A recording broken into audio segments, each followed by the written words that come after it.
লাইফটাকে জটিল বানাবেন না। অল্প কয়েকদিনের দুনিয়া এমনি কেটে যাবে, এটা ওই দিকে যেন না ঠকি, ওইটা খেয়াল রাখবে। ওইখানে ঠকলে সব শেষ, আমও শেষ, সালাও শেষ।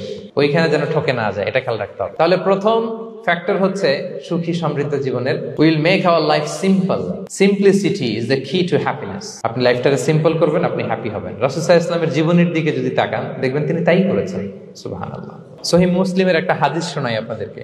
আম্মা জান আয়েশা রাদিয়াল্লাহু তাআলা আনহা বর্ণনা করেন। তিনি বলেন, একদিন সকালবেলা রাসূল সাল্লাল্লাহু আলাইহি ওয়াসাল্লাম আমার বাসায় আসলেন। ফজর নামাজ পড়ে এসে বলতেছে, আয়েশা ফজর নামাজ পড়ে আসছি, ব্রেকফাস্ট করার মতো কিছু আছে ঘরে?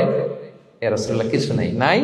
ঠিক আছে, আম ফাস্টিং, যাও আমি রোজা রাখলাম, রোজার নিয়ত করলাম। কত ইজি গোয়িং, কত সিম্পল বানিয়েছেন লাইফটা। আচ্ছা, আমরা হলে কি করতাম? একটু মিলাই নিজের সাথে। সাধারণত আমরা যেটা করতাম, আমরা অনেকে রেগে যেতাম। প্রিয় ভাইয়েরা, ঘরে কিছু নাই মানে তুমি আগে জানাবা না আমাকে? হ্যাঁ, গত রাতে বললে তো কিছু নিয়ে আসতে পারতাম।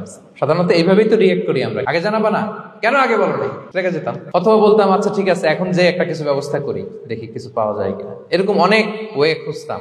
কিন্তু রাসূল সাল্লাল্লাহু আলাইহি ওয়াসাল্লাম এই কোনো অপশন না নিয়ে বললেন, ওকে, there is no food for breakfast, I'm gonna fast fa inni sa'im। ঠিক আছে, খাবার যখন নাই, আমি রোজাই রেখে দিলাম। সুবহানাল্লাহ। এভাবে তিনি তার লাইফ লিড করেছেন। Make your life simple, you'll be happy. জটিল না করে সহজ করুন, আপনি হ্যাপি হবেন।